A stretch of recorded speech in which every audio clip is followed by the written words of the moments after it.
I bow to all the seekers of truth.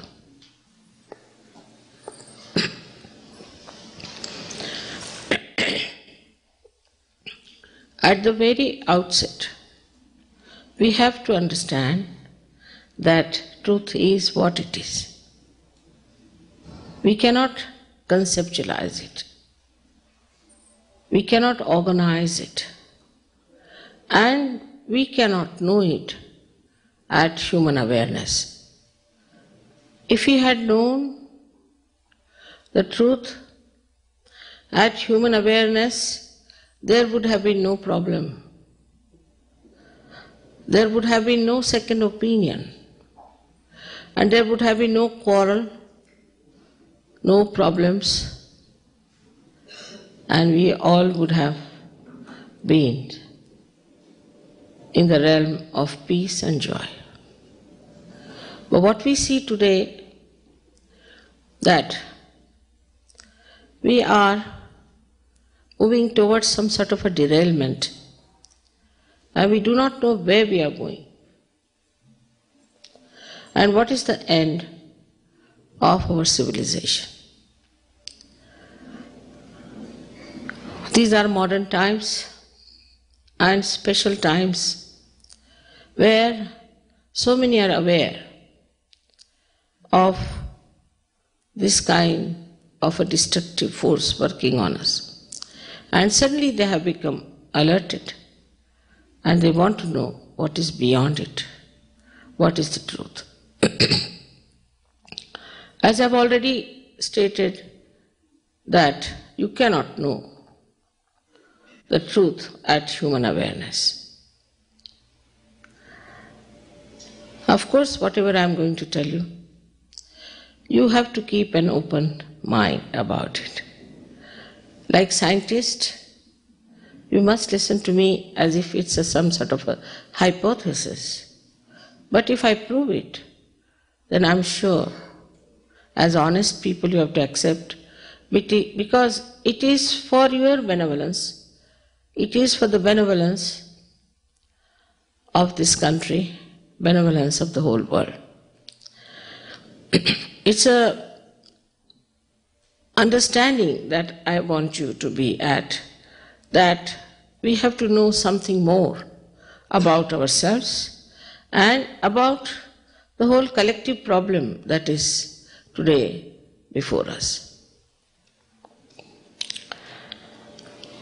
So the knowledge that I'm going to give you about is the knowledge of the roots. You have the knowledge of the tree. The civilization has grown like a very, very big tree, and if we do not know our roots, this civilization can be completely destroyed.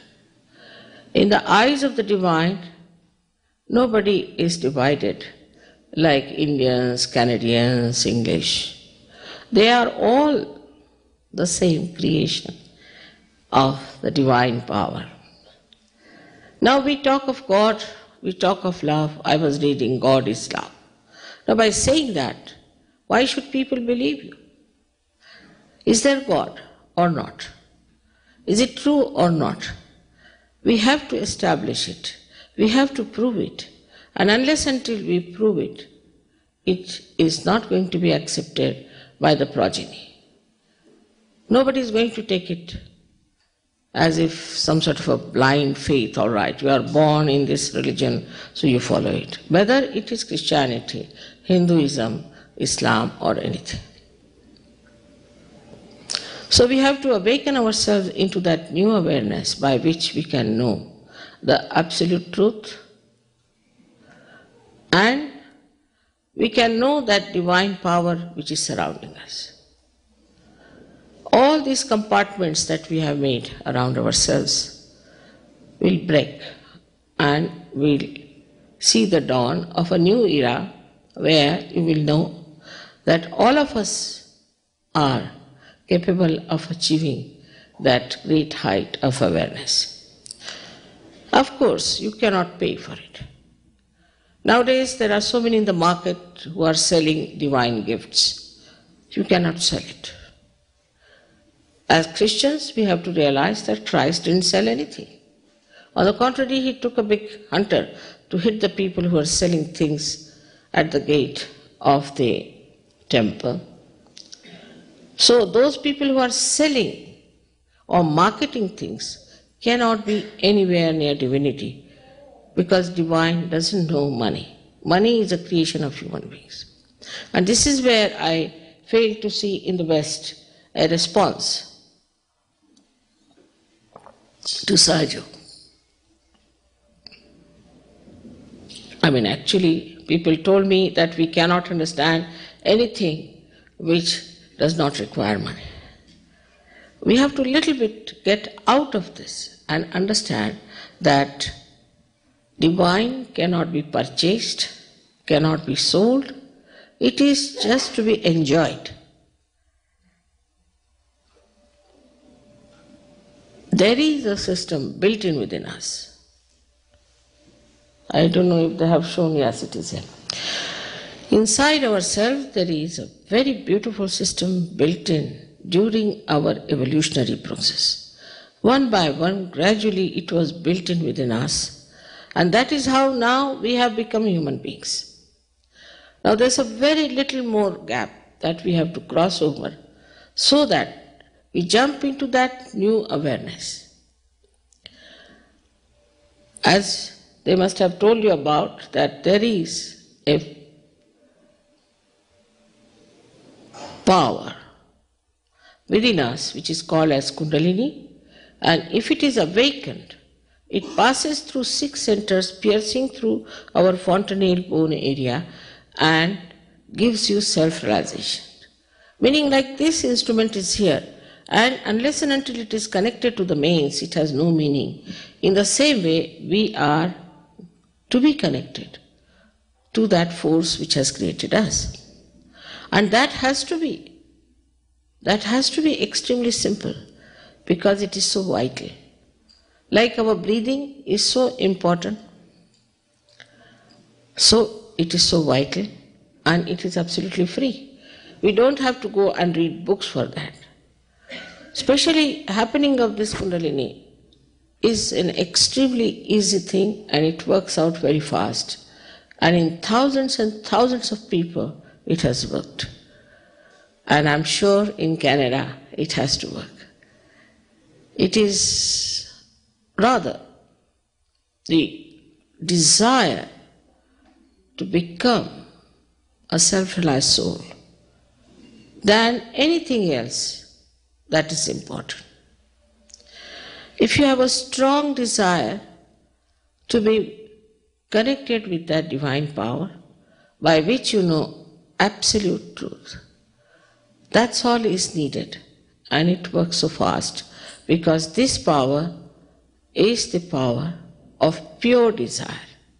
All our desires that we see are not satiable in general. One desire gets satisfied, we run after another. Another desire gets satisfied, we run after another. So now there is a desire within us which, if satisfied, then we get the satisfaction that we wanted. With this awakening of the Kundalini, which has been worked out now for 18 years, because I've been working for the last 18, I should say 20 years as such, because I started my work in 1970. We have seen that people get cured of incurable diseases. How does it happen that these centers, which are the sources of energy within us, are exhausted when we use them too much, either on the left or on the right? As a result, that exhaustion causes physical, mental, emotional diseases from which we suffer. So now supposing you have any physical disease, that physical disease can be cured if energy is supplied to that part of the body. So when the Kundalini rises, this center gets nourished, which is being exhausted. And when the Kundalini is connected to the mains, all the time the energy is flowing within you, you get all right. And there are diseases which are somatic, and there are diseases which are psycho. That is, the diseases are caused by, supposing you go to a wrong guru, there will be a problem. A person who spoils your psyche. There are so many ways these days we spoil our psyches, drugs and other things that we do.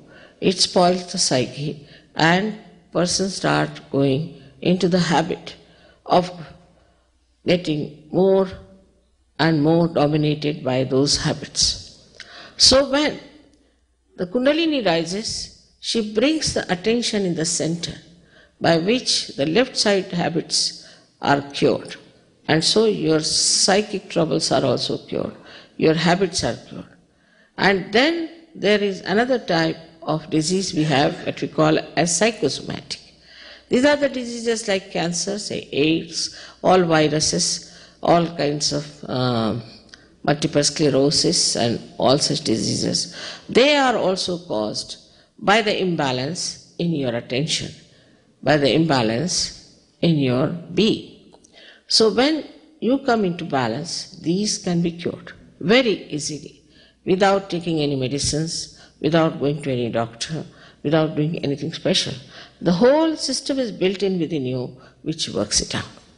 But you have to take it up seriously, because supposing you have to go for medicine, I don't know what is the course here is, but in India if you have to do medicine, you have to put in really 14 to 15 years, precious 14, 15 years of life to get only a graduation. But for this, you don't have to. Because once the Kundalini rises and you get balanced, and then you feel the joy and the peace within yourself, gradually you settle down and you become a master. You become yourself knowledgeable. Because on your fingertips, you start feeling the cool breeze. And you can feel it in another person. What's the matter with his chakras, or what is the problem he's facing on your fingertips. And it's all said in Quran. Imagine, Muhammad Sahib has said that at the time of resurrection, your hands will speak. Of course, the Muslims are not worried about the future part. They want to just talk about the past and they don't want to think of resurrection. Same about the Christians. Christ has said, I will send you the Holy Ghost, but they are not looking out for Holy Ghost. Same about Hinduism. In every religion, it is said that such and such time will come when you will get your self-realization. But people are not looking for that, because those who are in charge are money-oriented, and they want to mislead you by saying that if you don't do this, you are a sinner. If you don't do that, that is a sinner. But they don't give any solutions to the problem. And there is a very big solution within us, this one. And that really helps us to overcome all this ignorance which is created by vested interest. Now this Kundalini, when it rises, it, as I told you, it solves your physical, mental, emotional problems. Also, it solves your social problems, because you start understanding the relationship of other people. Like now you are sitting here and there's no light. We don't know how we relate to each other. But when there is light, we can see for ourselves how we are related, how we are treading on others' freedom, how we are behaving, and the whole thing becomes a very enlightening experience. And that enlightenment is not harsh, it's beautiful, it is love.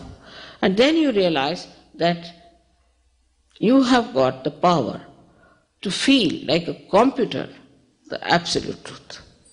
You can feel it on your fingertips. What's wrong with you? What's wrong with others? Now if you know how to correct it, you are all right. Not only that, but you become a powerful personality, a dynamic personality, without feeling any tension about it. Tension comes because you have imbalances. But when you are balanced, and when you are connected to the mains, and all the time the energy is flowing into you, there is no question of tensions. You have no tensions, and you are in a joyous condition, because you become Self-realized means you become the truth. That is, that you are the spirit. You become the spirit. And when you become the spirit, as it is said, is a fact that is the source, first of all, of knowledge. Like a person comes, say, it's happening, I have seen many people who came from jail, have no credibility of any kind. They wear some sort of a funny dress, appear in the square, and people just start calling him a guru. And such a guru starts minting money out of you, and headlong people go towards that person and think it is a very big thing. Another one comes and says that I'm such and such and I have these powers and that power. You just believe into that person, pay him money and get lost. Like these, there are no norms to find out what is the truth, what is not the truth.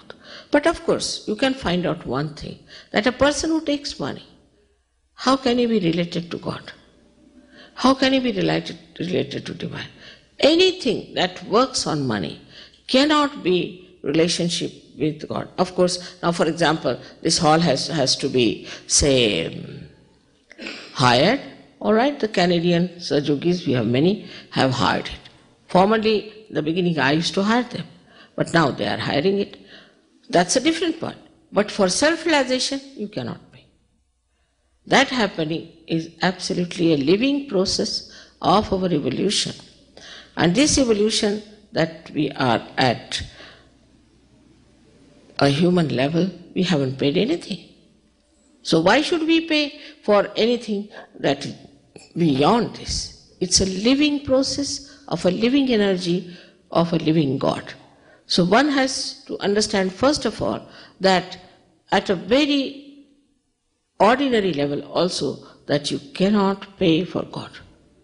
You cannot pay for divine. You cannot purchase it. And the second is you cannot put in an effort. It is an effortless happening.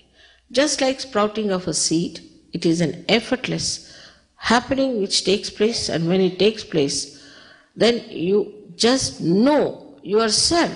You certify yourself. You don't have to have others to certify that this is this, this is that. And you don't take false certificate. For example, somebody might say, all right, I am born again.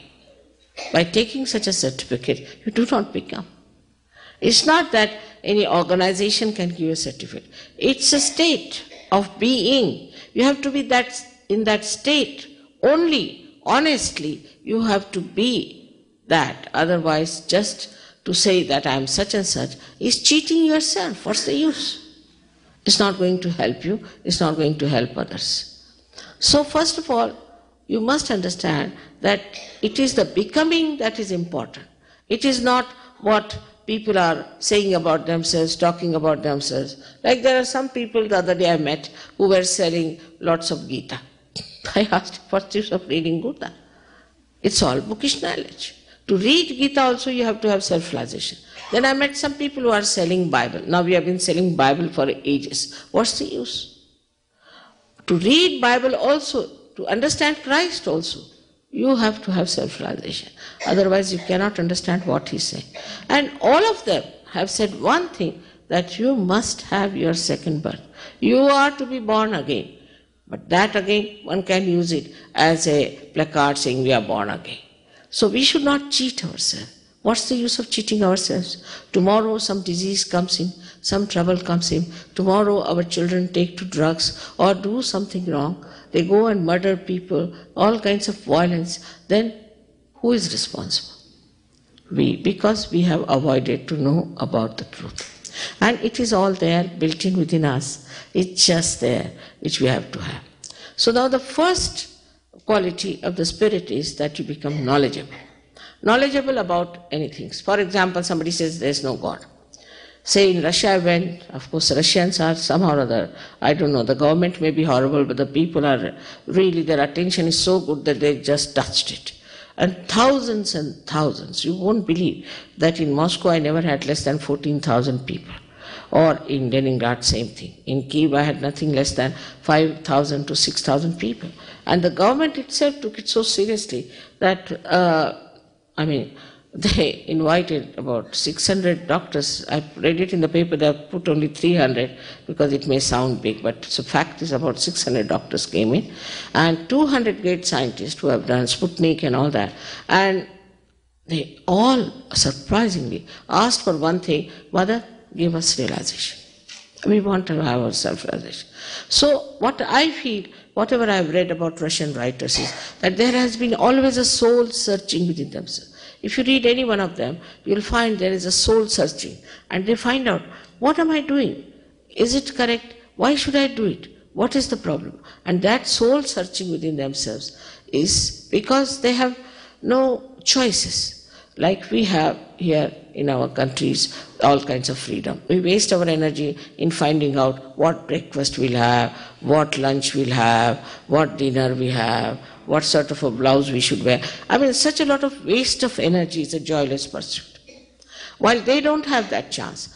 Not that they are not well off, I would say. They dress up well, they have good clothes, they live well, they have all nice houses. Everybody who's married gets a house. But they always felt they are not free to get to their spirit. And that's what they were struggling. As soon as they saw me, there's no place for false gurus. Nobody wants them. When I spoke to them in one of the seminars, they had yoga seminar, when I walked out, everybody came out, and there were other gurus who had come, nobody was there in the hall to talk to them. They're so keen and so alert that they know that you cannot pay for it. And there's no hanky-panky about it. Just telling stories, this will happen, that will happen. And now, in all Eastern Bloc, you'll be surprised, Sahaja Yoga is spreading very fast. Bulgaria, we had 15,000 people. 15,000 people in Bulgaria. So you can imagine, I have to also go to Romania, I have not been there, but there are those Sahaja Yogis who went have written to me that they got 5,000 people. Sahaja Yogis got it. So you can imagine how fast they are moving. And a day may come, they might become very powerful people than we are. We have become weak. We have become very weak internally. Externally we have money, we have good roads, good telephones, everything. But internally we are weak. Because first of all, we cannot get over our habits. Secondly, there are all kinds of negative forces working on us. And we are so vulnerable, we do not know how to fight it out. So it's better that we become the spirit to know the knowledge, to have the knowledge about what is good and what is bad. And the second thing about spirit is that when it comes into your attention, you become enlightened. In the sense there is light and you see the truth. For example, you are standing with a snake in your hand, it's all darkness, you can't see. And I tell you it's a snake, please throw it away. But you will not listen to me. You will not say, why? It's what's wrong? I mean, many people have told me, what's wrong if you are doing this? What's wrong? Till that snake bites them, they'll hold it on. So then you put on the light. As soon as you put on the light, they drop the snake by themselves. This is what I say, that you become your own guru and you follow your own understanding with the light of the spirit within you, which is your own. But this enlightened attention works. It acts. You can close your eyes and find out about anyone what's the matter with that person. And if you know how to cure that person, it can work out. You do not know how this divine power works. This all-pervading divine power is the most efficient government, the most efficient, we can call the housewife, the most efficient father, mother, everything. Anything that you need is done so beautifully that you are amazed. And so many miracles happen that you are amazed, what have I done? Why am I so much blessed? I had asked people to write about their miracles because they used to write letters after letters and I had no time to write. So I said, you write to somebody about the miracles and let him take out a book. Now the pile has gone up this way and he's lost in that pile. He says, Mother, now what am I to do? It's such a lot. So we have to know that we are special people. Human beings are like the epitome of the evolution. And that a little more is going to give you the meaning of what you are. So this enlightened attention makes you aware of your powers also, by which you can give realizations to others. You can correct them, you can cure them, and you can give them peace and joy as you have the joy. Now you see these people, they are mostly Canadians here or Americans. Now to teach one sentence of English is very easy, and to teach the whole of English also is easier. But to teach one word of Sanskrit is so difficult to the Englishman.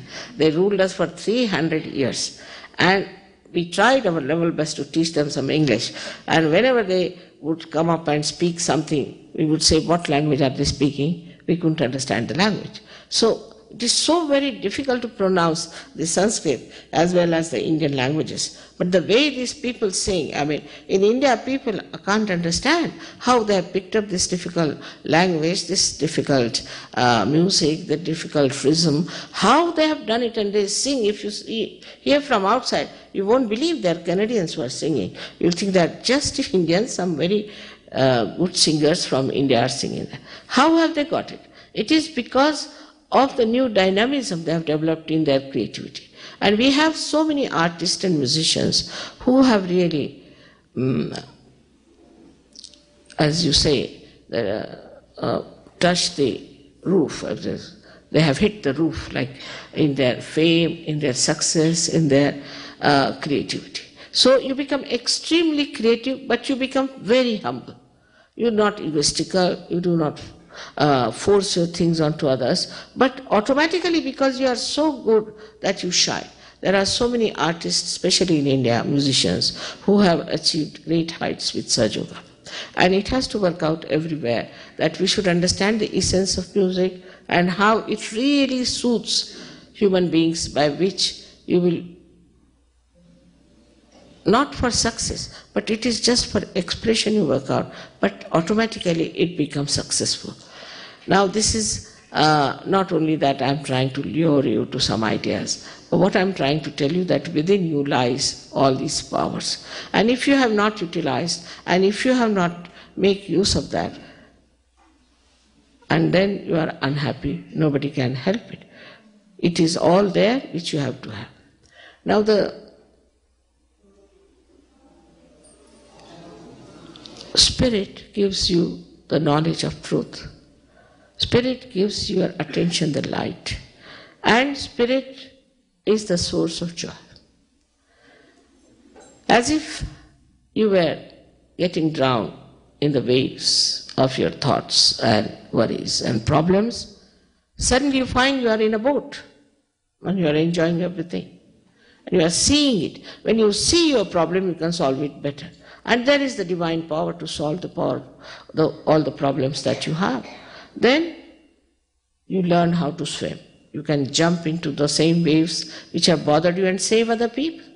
And so a new dynamic personality you develop, because you become collectively conscious, about which Jung has written that now human beings will become collectively conscious. It is a consciousness which is expressed in our central nervous system, by which you can feel the other. Now my hand, this hand, if it is hurt, the another hand can feel it. The whole body feels it and tries to help. Now who is the other? When everybody is a part and parcel of the whole, who is the other? For example, we were going to have a program here, and you'll be amazed, we have people even from Austria who just came. They had holidays, so they just came running to help the Canadian people here, that they are very few, so better run down and help them. We have people all over the world. Sahaja Yoga is working in 40 countries. And when I went to Russia, it is so gratifying to know that the first people who came to Russia to help the Russians were 25 Germans. And the Germans so gentle, so beautiful. You won't believe that their forefathers fought with that horrible fellow Hitler. No. They are so gentle, so beautiful. And when I saw them working on these Russians with such love, with such attention, with such understanding, I felt another world is there existing, which is so beautiful and so nice. in one program, I don't know how much I can tell you about it. And we have here a proper ashram where you can go. We have here people who have their programs where you can go. But their complaints are that, Mother, when you come, I don't know what happens. They come to your program all right. But after that, they never come and they get lost. I just don't know why is it so. Because you're just, what I can do today is like a sprouting of the seed. But after that, you have to grow into a tree. Unless and until you grow into the tree, is as the parable of Christ, that some fell on the rocky areas, some fell in the marshy areas. Like that, it should not be. It should be, it fell into areas where people prospered and became great trees. Let Canada take over. I think Americans, I'm quite disappointed. I don't know what's wrong with them. They only like falsehood. All the false gurus are prospering there, all kinds of false things they like. A lady is there, she brings a laser beam, puts some sort of a drama, and they are all attracted towards her. Can't understand. How can laser beam have anything to do with Kundalini? Kundalini doesn't understand these things. Nowhere in the ancient books written like this about Kundalini. But this lady is out of the blue, has started using all these tricks, and there are so many running after her, paying her money. She's built a big, huge amount of properties and things like that. And this is not the way to do it. While when I say I don't take money, they will immediately ask me, then what about who pays for your travel? Mostly my husband pays. No doctor has been paying. But you don't want me to pay for your salvation. Like if I go to Russia, they pay for my travel. The government pays for me. But otherwise, wherever I go, I have to pay for myself most of the time. But even then, they come to this that even when you eat your food, who pays for that? It is like this. So where they have to criticize, they do not. Where they don't have to criticize, they criticize. And headlong, thousands have gone to this TM business. Now this TM is another horrible thing that has killed so many people, has made them recluses. I have got so many patients from there who are suffering from all kinds of troubles. But people go headlong to such things, which has money, you have to pay such a lot, they don't mind. And as I belong to another life also, you must be knowing, in that life I find I just keep quiet listening to people and they say, oh, that guru is good, but he's very expensive. But he's quite good. He's expensive. So sort of a guru shopping is going on.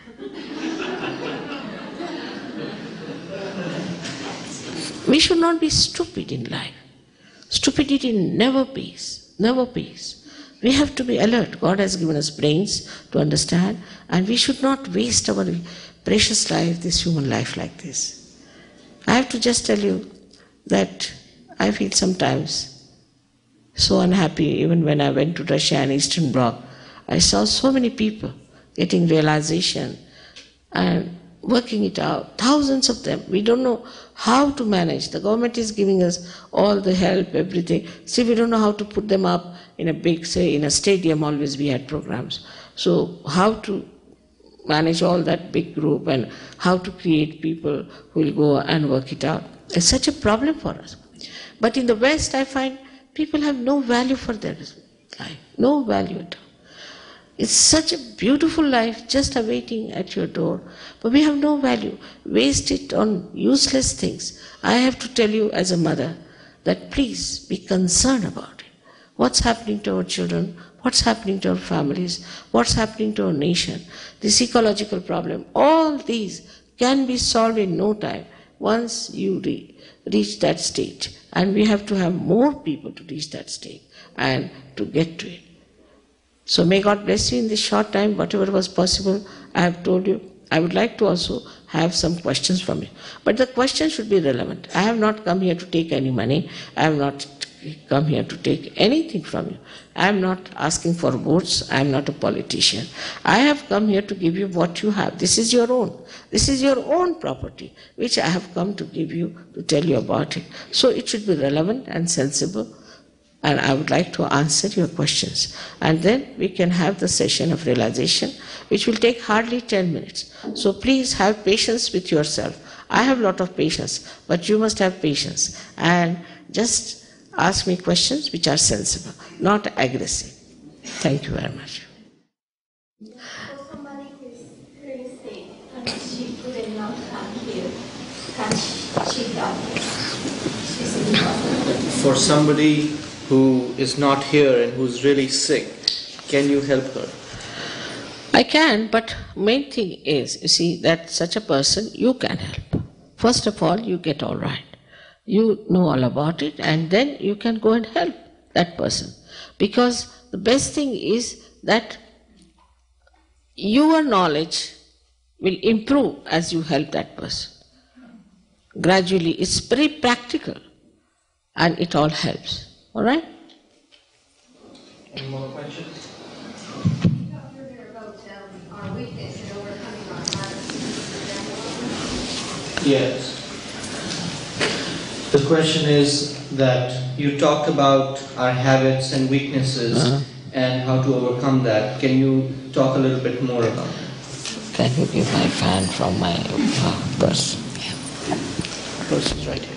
See, we are weak because we are ignorant, first of all. As I told you, we are holding a snake and there's darkness. And in that darkness, we don't see that this is going to bite us. But when you become enlightened, you become a very powerful, dynamic person. Absolutely. And you separate yourself from your habits. You see it very clearly. Then you don't talk that I have this habit or that habit. You don't say like that. Like a person would come and say, Mother, you know my agya is catching, this chakra is catching. That means I have too much ego. But they don't say I have ego. I mean, if you tell somebody you have ego, they'll hit you hard, isn't it? But if a person gets it, he feels it. And he says, Mother, I have too much problem with the agya chakra, so please clear it out. So, if you have any habit, say supposing there are people who used to take drugs. In the beginning I had horrible people in England, about 7 of them, all drug addicts and things. Of course, very well educated professors and things, but all drug addicts, hippies, and violent people, really. When they came to me, it was not easy to handle them. But they are today the foundation of Sahaja Yoga. Wonderful people they are. Now, what happened? They said, we want to get rid of it, but we can't. We just can't help it. But you'll be amazed, overnight they give up. Overnight. Just it happens. Because you see the light and you throw the snake. It just happens. You don't have to think about it, just happens. I never tell them these 10 commandments. Don't do this, don't do that. Don't tell them. Just it works from within. Why should I tell them? Why should I give them a lecture? There's no need. They themselves become their own masters, and the mastery is that the master cures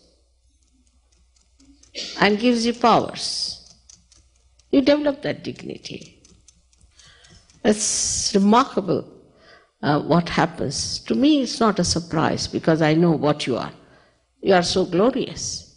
It's like you take a small little, say, a television to a remote corner of India and in some village and show them and say that here is a place, this box will show you all the kinds of music and all kinds of dramas and plays. They'll say, what, this box? How is it going to work? And you put it through the mains and it starts working, and they say it's fantastic. It's like that. We are fantastic. We are glorious. But we have yet to be connected, that's all. It just happens. You don't have to force yourself, you don't have to do anything, it just works. The inner force works it out. Anything else? Such nice people have come today, I'm very happy. They're asking such nice questions.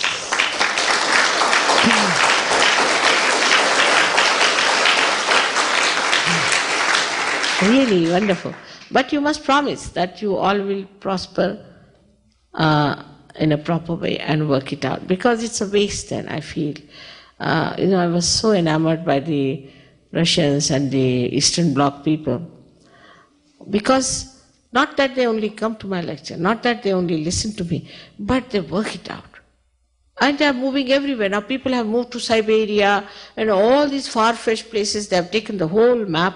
They brought the whole map before me and said, Mother, now tell us where should we go. They have gone all out. So must understand the importance of it. It's not just like going to one lecture or to another lecture.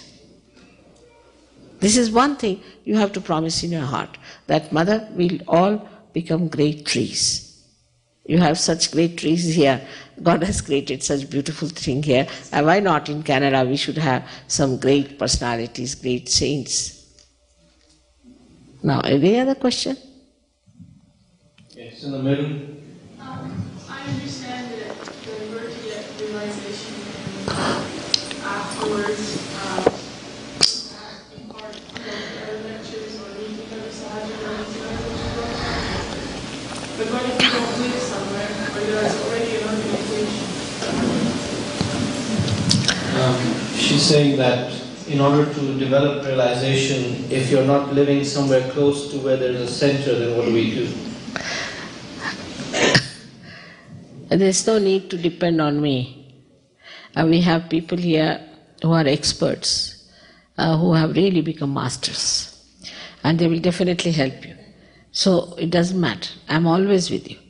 Whenever you think of me, you will know I'm with you, and you can always write to me.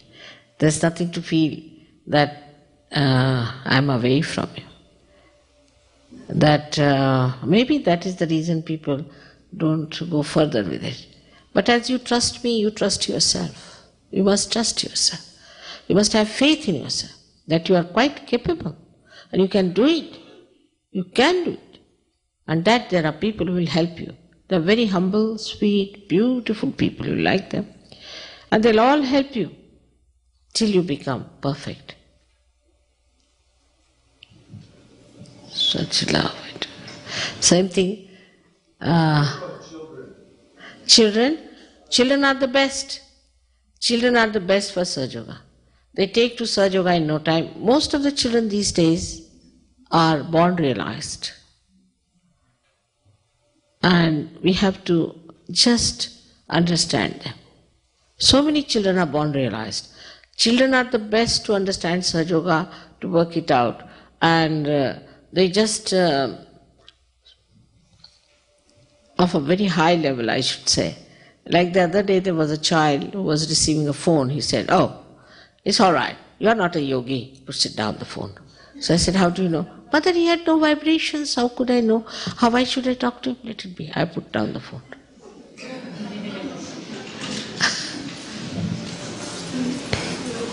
Mother, is it the symbol of your photograph that gives the vibrations, the willpower that one puts into it, or is it truly the emanations coming from the photograph that... It's true. My photograph luckily has some sort of a coefficient that it emits vibrations. I would like anybody else's photograph if it does, because it's a good idea. But I don't think there's anyone like that, because none of the incarnations and none of the saints were photographed. It's very surprising. Nobody was photographed at the most, and also nobody was portrayed in their lifetime. Because you know what happened to all the saints and to all the incarnations when they lived. Everybody was after their lives. No question of having so many people. Even Christ had hardly 12 people. And how they tortured his life. And actually, if you see his public life, he lived hardly for 3.5 years. And they crucified him. So this is what the world was. It's not so bad now. Nobody's going to crucify me. But still there were no photographs. So the modern times has another advantage, that they have photographs. And they will show you lots of beautiful photographs and things which will stun you. But that will be later on, you can see. But even this is such an advantage that I can talk to so many people. And aeroplane is such an advantage that I can travel all over the world. Everything is such an advantage today. The communications have improved so much that I could come to Canada. Can you imagine Christ coming to Canada? So, see, the whole advantage is there. And in Russia, I have given realization to people on television. On television. But they are extremely sensitive people. Extremely sensitive. In the program when we had the scientist, one of the scientists got up and said, "But mother, please tell us how you cure people when they only attend your program and when there are so many." I said, "I don't know if I've cured people then there, but they're so sensitive. Their spirituality is just there. It touches so fast. We can say that they're very, very ultra-modern sensitive instruments. Just touch them and it works. It's rather surprising. Their attention is so good. Their attention is so good. So that's what it is. It works. But if they can get it, you can get it. You can do it. But also another problem in the West is that we are very guilty people for nothing at all. We are extremely, one side we are destroying ourselves, that's one way, and another is all the time we feel, I've done this wrong, I've done that wrong, sorry, sorry. English language is full of it. So we all the time start feeling sorry. There's no need to feel all that guilt and sin and all these nonsensical ideas. That really spoils the game for me also. I have seen Americans are the worst. They're guilty for this, they're guilty for that. What is there to be guilty after all? You are human beings, and if you have done any mistakes, doesn't matter after all. You're not gods. So what? If you have done mistakes, all right, forget it. Forget the past. But this is also another problem of the West is, now their forefathers, say, came here and killed some Red Indians. Now the forefathers are finished. They might have become Red Indians in this lifetime. They are not there. You are their children's children's children's children. Now why are you carrying on the joke so far? But for everything they feel guilty is another such a mental nonsense that please, before I start this program, I have to request you that don't feel guilty for anything. You have done nothing wrong. Also there's another 2-3 people.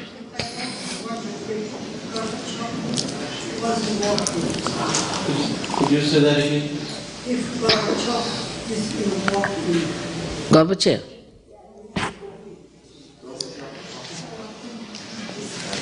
क्या पूछा उन्होंने?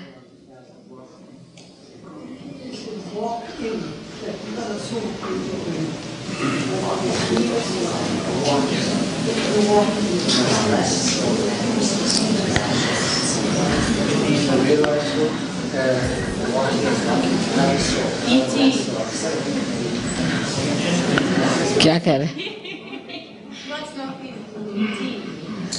What's it? Walking away, go from somewhere else. Yes. Advance the show. She wants to know if Gorbachev is a walk-in, which means that is he from some other place which is the advanced soul? He's a realized soul, no doubt. He is. That's why it's working out. He knows me very well. He is a realized. That you recognized him. I'm very happy to know that. He is. And look at them. How lucky they are to have him there. And he's a very sensible man, no doubt. Even Lenin was. Lenin was a realized soul. You'll be surprised. But he was forced by all his party members. He was alone, you see. And all of them forced him to take a course of flying, which was really proved later on. But whatever his state talked about, the stateless state and all that, was his dream, and that's coming true. He was also a realized soul. But he went on to a wrong line, and it took so much time for them to come back. And they had horrible, despotic people, no doubt. But the way the Gorbachev is doing, I mean, he's great. And I have a rapport with him, and he's a very great man, I must say, and he has tremendous respect for me. Because we are of the same style, we have the same line. That's why. You too had, in America, you had, say, Abraham Lincoln, who was a realized soul, no doubt. And we had Mahatma Gandhi. We had many people, but they were singled out. They couldn't give realizations to others. They were singled out, and they had to fight. But now you all can become realized souls. We have to have many more to get peace, to get joy, to get what we deserve. Yes. A little while ago you mentioned that there are certain kinds of disease like AIDS and cancer and all those, and then there are others which doctors cannot diagnose, and you suffer from this. So would you say that this is due to some blockade of your energy, or how would you yourself figure out? Because I personally am going through some kind of a problem, and none of the doctors can diagnose. Yeah, that's true. I am myself a doctor. I've been medicine myself. I know that. It's difficult for them because they cannot raise the Kundalini. You see, that's the problem. Please sit down, I'll tell you. The medical science is, of course, has reached quite a lot of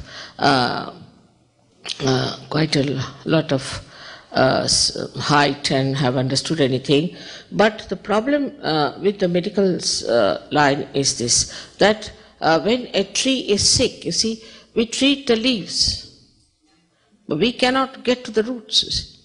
But Sahaja Yoga is a thing that gets to the root, and I'm not telling you offhand. You see, there are 3 doctors who got their PhD in India in Sahaja Yoga, that they have cured people, and there are 7 doctors in London who are now writing down about how many people have been cured with Sahaja Yoga. But the problem is like this, not for in America, I cannot cure people because I'll be arrested. Even if Christ goes there, he'll be arrested. The medical science doesn't allow that anybody should cure anyone. Now the problem is, if you come to India, nobody is allowed to come to India who suffers with AIDS and all these diseases. Big problem for the patients also. Even in England, you see, if we cannot say that we can cure them, lots of problems with the law, and we cannot. But only thing, those who get cured automatically, like we have people who are Sahaja Yogis, who had diseases, they have got their papers, everything, and then they are cured, then we note it down. India is the only place where I can start this curing business. But to be very frank, we are not in this business. We are not in the business of curing. What we are doing is to raise your Kundalini, by which you get cured as a byproduct. We are not doing curing. That's not our job. That's not what we do. And also I must tell you, the divinity has common sense. Common sense in the sense that now these lights are here. We know that particular bulb is not going to work. So nobody wants to cure.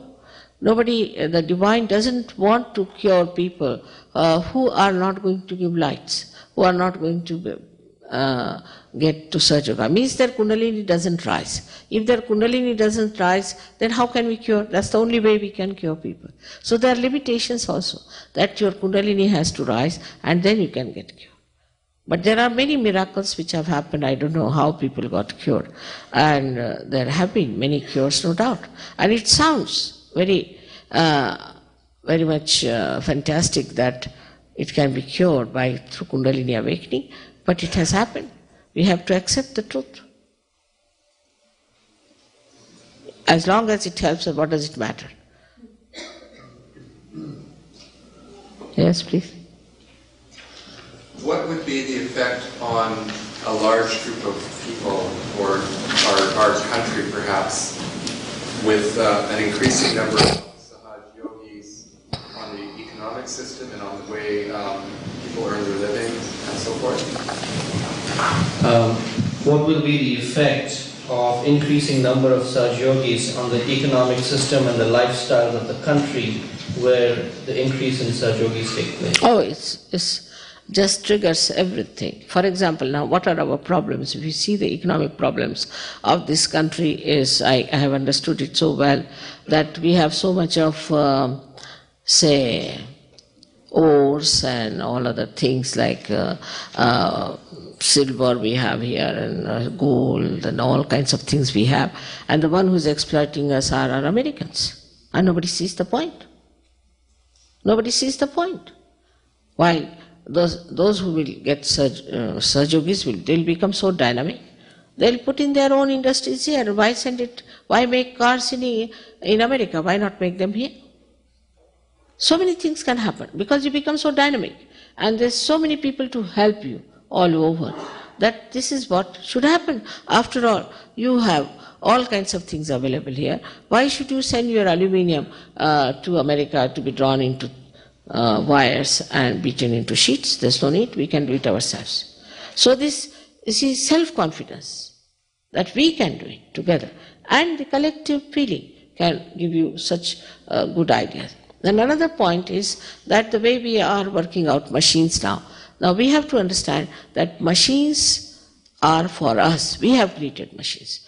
And machines are to be used according to our need. And we are not for machines. They are not to dominate us. So as much as we need, we'll use machines, otherwise we'll not use machines. And as a result, already it is happening that people don't like machine-made things and machine-made these things. So they will go to the balancing state, where they will take to more handmade things and handmade material. Now for a handmade things, you don't have to have so many. Like now we say in India, thank God we are quite poor country, we can't afford to have so many machines. Thank God for that, because now in a household, they will have about, say, 10 plates of brass or 12 plates of glass. Finished. You don't have to have so many crockery, cutlery, this, that breaks. Then if after that you have plastic, because it breaks to have plastics. So you go on, and the plastic is now mounting up. Mountains after mountains we have created. So you take more to practical side, very much practical, and more to the natural. And in natural, it's nice to have one natural thing than to have 10 plastics. Now people are realizing, I'm not saying they are not realizing it, but still there are machines sitting on top of us. And then the entrepreneurs. The entrepreneurs are very clever. Today they start one fashion, tomorrow another fashion, third day, third fashion. England is another one which suffers a lot. For example, in a place like London, which is such a cold place, people have pants which have holes in it. They call it holy pants. And now imagine, they developed varicose veins with that. Or they'll have tight pants, sometimes they have to do something about it, they have to feed their machines. So they'll start this fashion or that fashion. Now there's another fashion which is also very dangerous, that people don't put any oil in their hair. Before taking a head bath, one can put easily some oil, or before night they can put it. They are all getting bald. Once they get bald, then they sell their wigs. The same hair which have fallen off, they make wigs and sell it. They are befooling. If you see little bit, you stand out and see how they are befooling us, these entrepreneurs. This is the fashion today, that is the fashion. I was seeing the children, we are now producing clothes for children, for example. The clothes are such horrible clothes. I mean, they call them, what clothes? Kya kehte hain aajkal ke kapdon ko? Trendy. Trendy clothes. Of the children wear trendy clothes. They have no respect for themselves. They don't respect themselves. If you give them trendy clothes, you see, they become like brats, and then you say they are brats. You make them brats from very childhood. You want them to be brats, you see. So the whole system changes. Children become so beautiful, so dignified. Dress makes a person understand what his personality is, isn't it? If you are just sort of careless about everything, you are not bothered, and the way I have seen also children and even grown-ups walk as if you see it doesn't matter how you walk, you throw your legs this side, hands like that. That shows the personality, that this personality has no sense of dignity, how it has to walk, how they have to talk and things. So the whole thing has come down. Now, for example, English language now, I never studied English language. But when I went to England, I was surprised the kind of English they are speaking. And you don't know what sort of English they are speaking. And it really is impossible. At least in Canada, people speak better English, I tell you. But if you will have a language problem, really, because even people from Cambridge, they have developed such funny intonations and funny pronunciations that impossible to cope with them. So this is what I'm trying to tell you, that once you get this balance, once you get this knowledge, you develop a balanced economy, you develop a balanced ecology, you develop everything in balance, because all these imbalances has come through human beings. What is the source? Is a human being.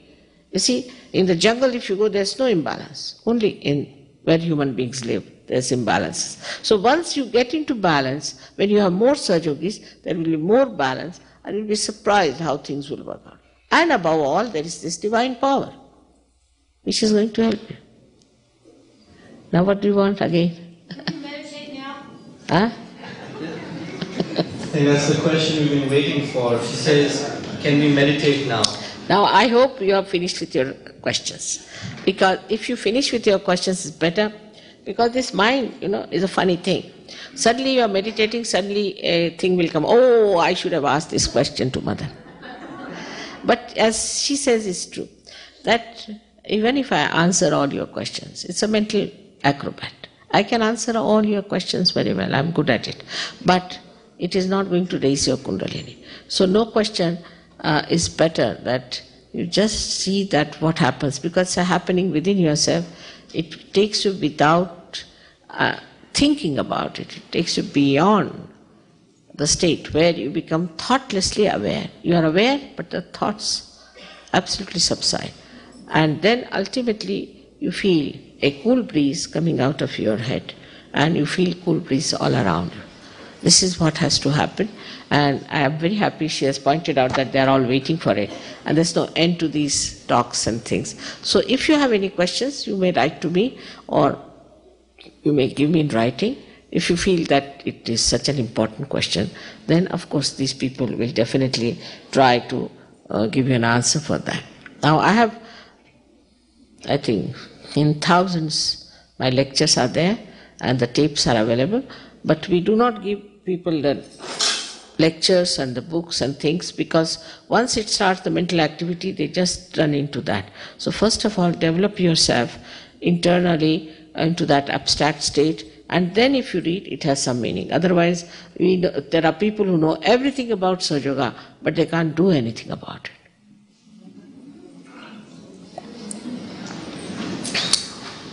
Still there are 2 persons now. Now these are the last 2 persons, all right? Now what's it, madam? When you feel the throbbing feelings, like the first throbbing feelings, when Kundalini wakes up? When do you feel the throbbing feeling when the Kundalini rises, when the pulsation is there? You see, actually, Kundalini is in this jet age, has become like a jet Kundalini. She just rises.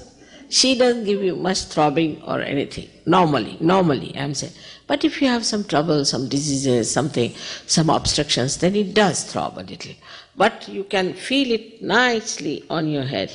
The cool breeze coming out of your fontanelle bone area, very nicely you feel it. So it is the throbbing of the Kundalini and all that are just like some sort of an obstructions or say short-circuiting. But that can be corrected very easily. So it's like a very nicely built, very efficiently built aeroplane, has a very smooth landing. Like that, Kundalini rises very beautifully. And this is the blessing of the modern times, I think, that the Kundalini works out that way. That's one more. There was one gentleman. And the last question, there was one for that. No, another one. That with the blue. My question was that once you raise the Kundalini energy, if you're not able to control it, does it affect you? And maybe, from what I know, can destroy? Is that true? The question is that once the Kundalini is awakened, he has read that the Kundalini can be in uncontrolled fashion. If you don't know how to control it, it can harm you. You see, these books are written by people who have no idea of Kundalini. It's not like that. You see, this is just to sell something. It's marketing. Sell anything, any nonsense. There's nothing. She's your mother. She's your individual mother who's waiting to give you your second birth. Why will she trouble you? When you got your birth, your mother looked after everything. She, poor thing, went through all the labor pains and everything. She didn't allow you to suffer anything. She never wanted you to suffer, did she? Then this is a pure mother, your own individual mother. She knows each and everything about you. It's all recorded in her. And she is not going to trouble you. And you are going to be controlled by her in such a manner that she becomes your energy. She helps you. So all these false ideas people have given, written books after books so that they can sell it. I haven't written any book so far. You'll be surprised, I have not written any book so far. 20 years have passed, I have written no book whatsoever. People have written about me, people have written about Sahaja Yoga, they have written all this, but I have not yet written. I'll be writing, I hope so, I get some time to write. But you see, what is important is that whatever is written can be all nonsense. They can write anything about anything. First of all, you should know what it is. And now I have been going to various places. I have not seen it misbehaving anywhere or doing any harm to it. Of course, sometimes you do feel little heat in the body. That's all. That's the thing. You feel little heat on your hands. That's all. But it's so little that it's negligible. So be confident. First of all, before starting, I have to tell you a few things. And one of them is that have faith in yourself. Have faith that you all are capable of getting your self-realization. Please have that faith in yourself. You have faith in everything else but in yourself. That's wrong. Please have faith in yourself. That is first point. Now there are two conditions we have to fulfill before we get a realization. First condition is, I have already told you, that not to feel guilty, forget the past. Not to feel guilty is very important, because when you feel guilty, then the center here on the left side catches, Vishuddhi as they call it. And it's the worst thing that can happen, because this is the center when it catches, you get spondylitis, you get angina, all kinds of trouble with this center. But the worst thing is that the Kundalini cannot rise above this center. So not to feel guilty. I assure you that you have done nothing wrong. You see, there are so many norms a society has created. Even if you put the fork on the other side, you start thinking, oh God, what did I do? You feel you are not sophisticated or you've done something like a murder. It's not that. It is just all these norms are artificially created. All these are artificial things. Somebody is very thin, he thinks, why should I be thin? Somebody is fat, he thinks, why should I be fat? But this is life's, whatever is there, we have to accept our life as it is, and there's nothing wrong in it, nothing guilt. Whatever is there, whatever we have been doing as human beings. So first and foremost condition is absolutely, you cannot compromise on that, is that you are not to feel guilty. Immediately you will feel better. All right, the second one is that you have to forgive everyone. Forgive everyone. Because whether you forgive or you don't forgive, you don't do anything. We are living with a myth. All the time thinking, oh, I have to forgive this person, I have to forgive that person. There's no need to think like that. You don't also have to think about any individual. Just in general you have to say, I forgive every one of them. And that clears out this center. Very clearly, this is the center of Christ, this clears out. And it's very easy for me because this is a very constricted, it's the gate to the limbic area. So that gate has to be widened and it has to be opened out. And so just forgive everyone. And you know it is a myth. You are playing into the wrong hands. So this is another condition you have to just accept. Then it's easier for me to work it out and easier for you to get it. So first is just don't feel guilty. If you don't forgive, you won't feel it. Then you will come and say, Mother, I didn't feel it, and then I will have to say, all right, forgive, forgive, forgive, and then you feel it. So what's the use? Just better do what I have told you. It's a very simple thing. Just forgive everyone in general. Then there are certain simple things that we have to take help of the Mother Earth. Now those who are sitting in the ground are the best placed. It's all right, they can just take out their shoes so they're not. It's better that their feet are a little open out. And all of you should have to take your feet out. It helps a lot.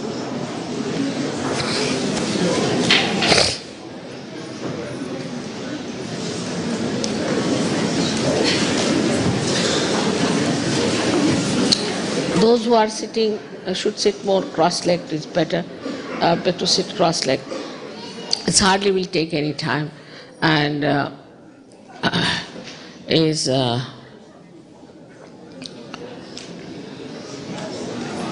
you don't have to fight with your thoughts. Don't have to stop any thoughts. Nothing. It just works automatically. I would say, like your attention is like this sari. Now the Kundalini rises like this, goes up, and she pushes all your attention inside, automatically.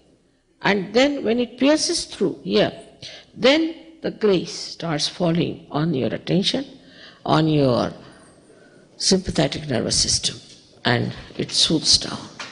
Then your centers open more, and more threads of Kundalini rise.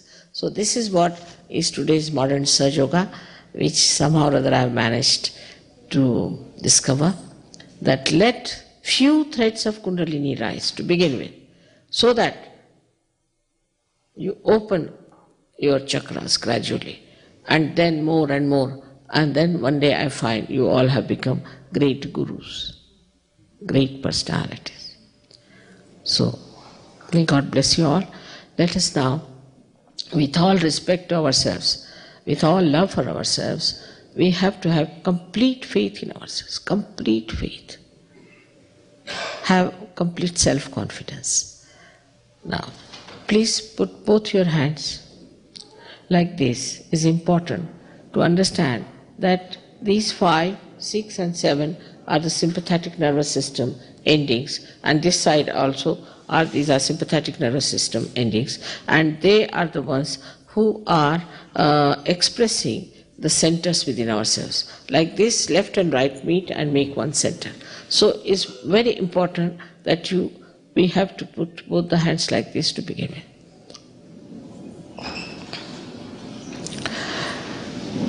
You can, now somebody will show you how we are going to nourish our centers.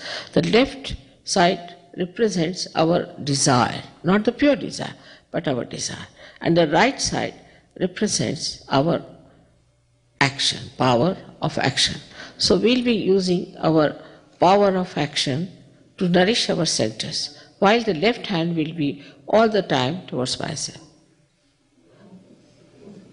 Before closing your eyes, you can also take out your spectacles, because this helps eyesight also. So, no, not now, just now when I tell to, because just now first we'll show you how to do it, and then we'll close our eyes. So somebody will show you. First of all, you put your left hand towards me like this. Of course, those who don't want to do it should go, because it is proper not to disturb others. You see, nobody should, those who do not want to do, should try to do it, because it's not proper, and should not disturb others in between to get up and walk out. So now please put your left hand towards me like this. And with the right hand, we nourish our centers. So first we put it on our heart. In the heart resides the spirit, is reflected in the spirit.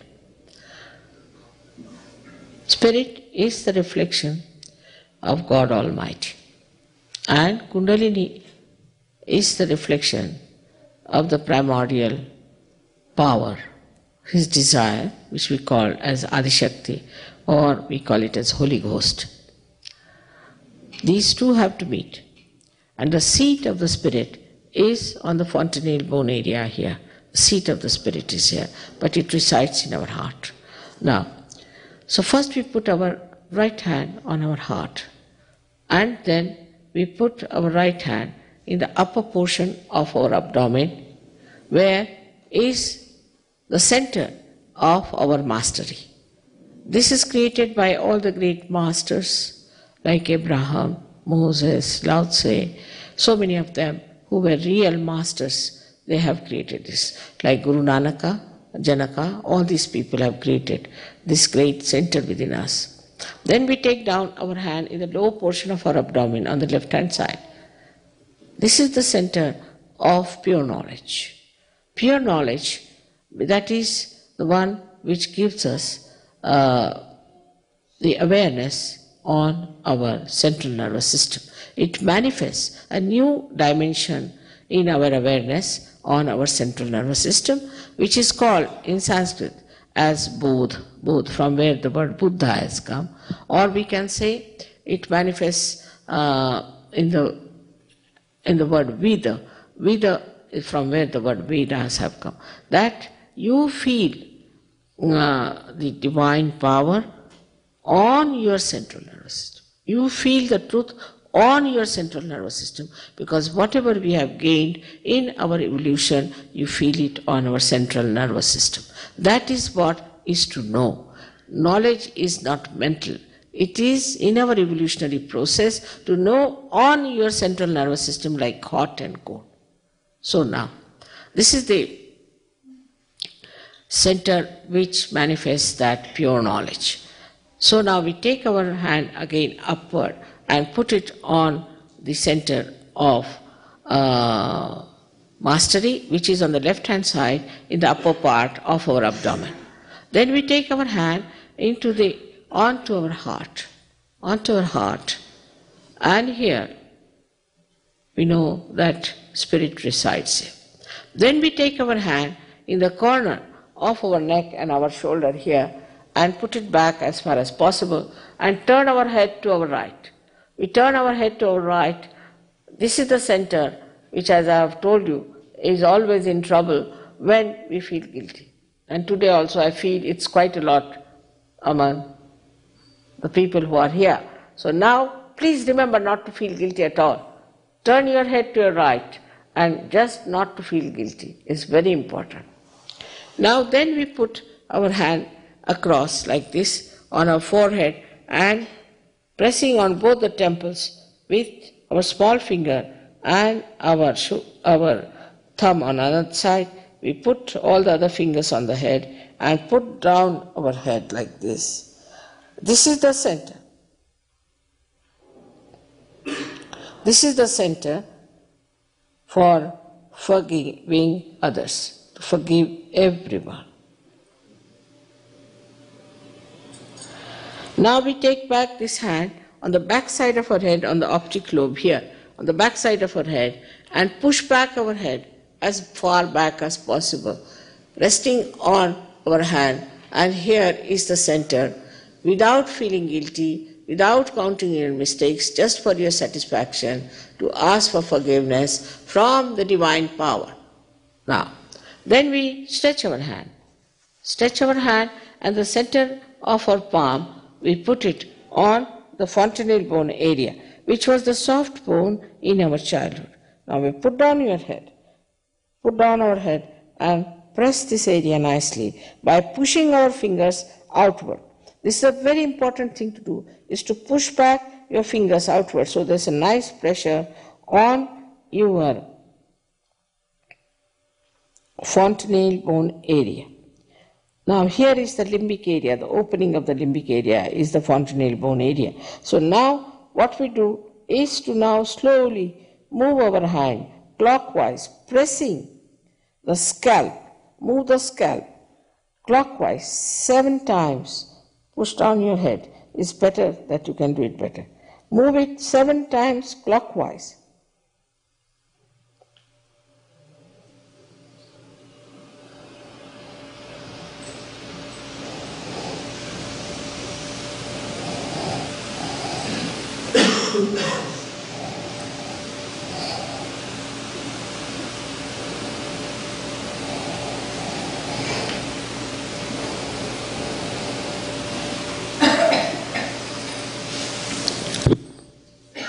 Now, I think everything was done all right, but we didn't push back the fingers nicely and the pressure was less, but doesn't matter now. So, you have been already told what is to be done. Now, please again see that you put both your feet away from each other because there are 2 different powers. Put your left hand towards me. Put your right hand on your head. No, not like that. You can sit. You can sit cross-legged. Cross-legged is better. Is all right. For sitting down, cross-legged is better. I'm just telling for people who are sitting on the chairs. Just imagine people getting realization sitting on chairs. It's something great, isn't it? Otherwise, we had to go to Himalayas and starve for so many days, work so hard, stand on your heads, and still come back empty-handed. You are especially blessed to be born in this era. All right. So now we put our left hand towards me, right hand on the heart, and now we close our eyes. We don't open our eyes till I tell you. Please keep your eyes shut till I tell you. Now, the whole thing works like a divine computer. So you have to ask a question. You can call me Mother or you can call me Shri Mataji, whatever you like. Now, put your right hand on your heart and left hand towards me all the time. And now sit comfortably, not bending too much, nor in a stretched manner, but in a comfortable, straight way. Here now, you ask a question 3 times. Mother, am I the spirit? This is the truth about you, that you are the spirit. So now ask the question 3 times in your heart. Mother, am I the spirit?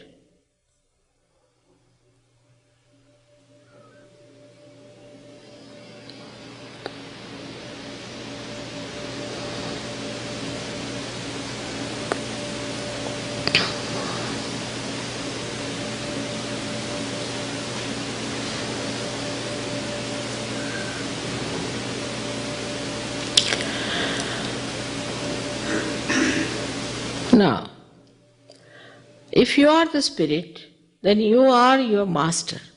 So now, take your right hand in the upper portion of your abdomen and ask a question.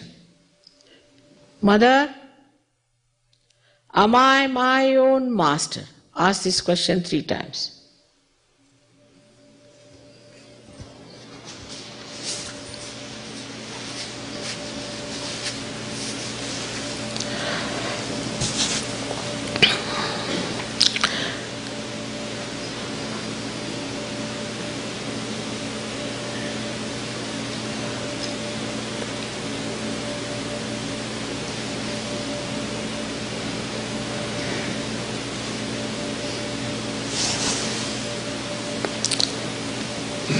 Now I have to tell you that I cannot force pure knowledge on you. You have to ask for it. So now please take your hand in the lower portion of your abdomen on the left hand side. Here you have to say 6 times because this center has got 6 petals. So please say, Mother, please give me pure knowledge. Say this 6 times because I cannot force on you. You have to ask in your freedom. I respect it.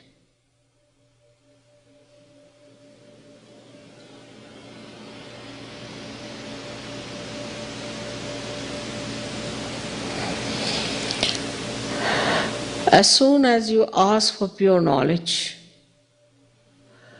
the Kundalini starts rising. So we have to nourish the upper centers so that it's easy for her to rise.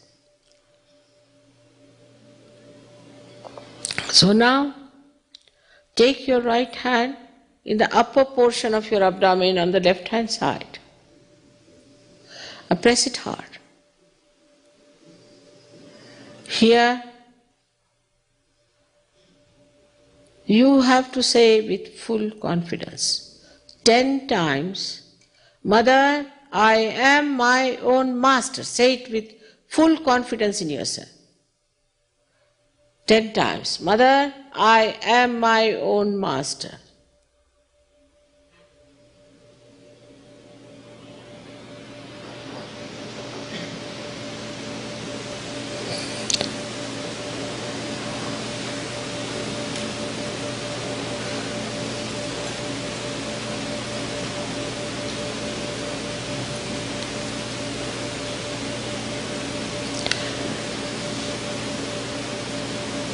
Now, raise your right hand on your heart.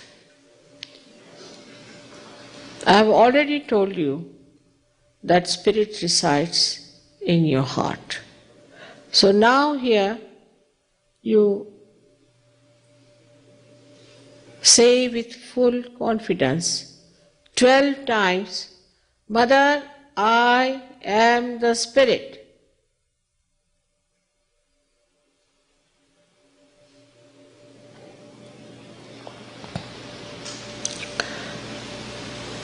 We have to know this all-pervading power which has created us, which is nourishing us, which is looking after us, which organizes us, and which loves us, is the ocean of knowledge and compassion.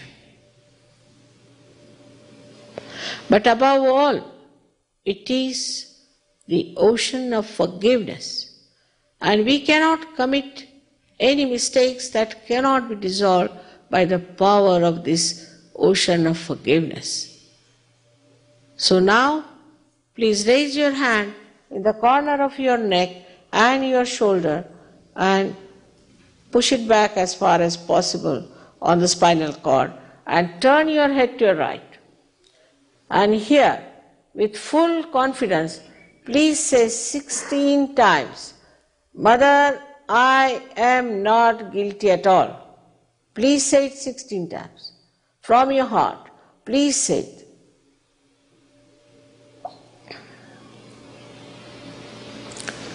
I have already told you that whether you forgive or don't forgive, you do not do anything, it's a myth.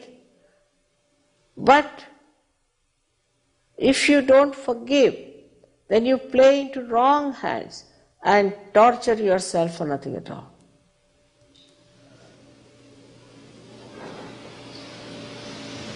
So now, please raise your right hand on your forehead across, pressing both the temples with your small finger and your thumb and putting all the 3 fingers on top of your head. And now, put it down your head properly. Press it hard on both the sides. And here, you have to say from your heart, not how many times, Mother, I forgive everyone. From your heart, please say, Mother, I forgive everyone. Please do not say that it is difficult. It's the easiest thing to say.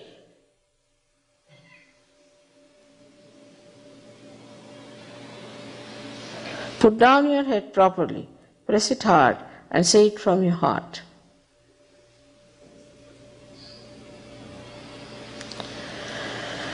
Now, without feeling guilty, without counting your mistakes, just for your satisfaction, you have to ask forgiveness from the divine power.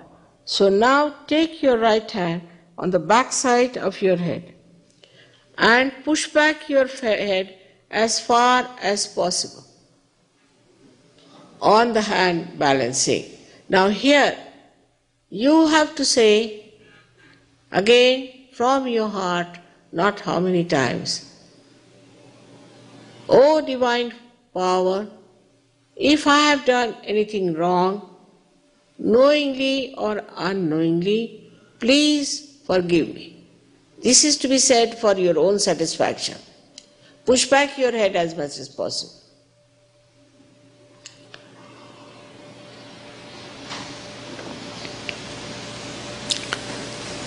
Now,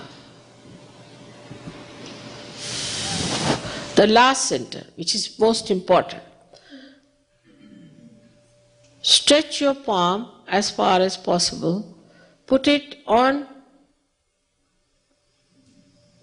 the center of your palm on top of the fontanelle bone area, which was a soft bone in your childhood.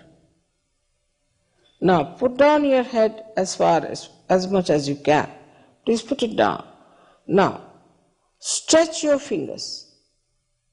Please stretch them properly and put a nice pressure on your fontanelle bone area. Here again, I respect your freedom and I cannot force self-realization on you. You have to ask for it. So now, please move your scalp slowly 7 times clockwise, saying, Mother, please give me my self-realization.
Now, please take down your hands, both the hands, and please place them towards me and gradually open your eyes. Now, watch me without thinking.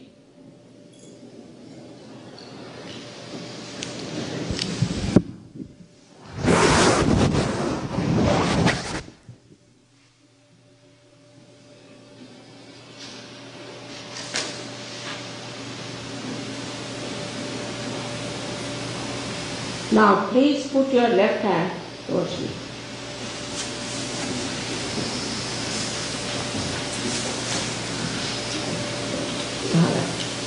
Bend your head and see for yourself if there's a cool breeze coming out of your head. Please see with your right hand. Some people get it very close and some far away. But don't put your hand on the top of your head, but just see for yourself if there's a cool breeze coming out of your head.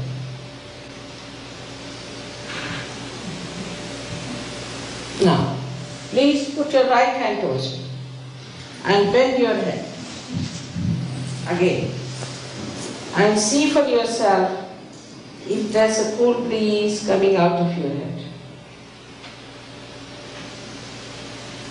Some people get it quite far away. No, please put again your left hand towards me. And see for yourself. Again, if there's a cool breeze coming out of your head.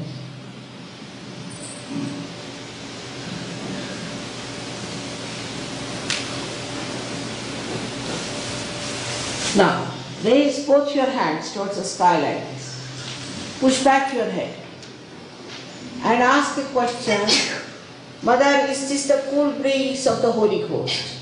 Or, Mother, is this the all-pervading power of God's love?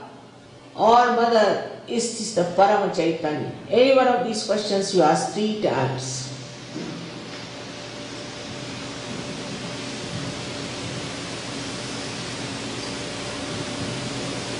Now, move them down. Now put your hands down. You feel very relaxed and there won't be any thought. You can watch me without thinking. All those who have felt cool or hot breeze on their hands, on their fingertips, or out of their head, please raise both your hands.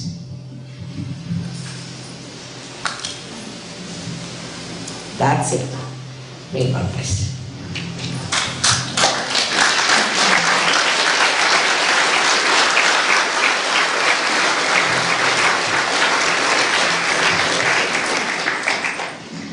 I'm here only for tonight, and I would like to meet you all. If you want to meet me, I would like to shake hands with you. Thank you.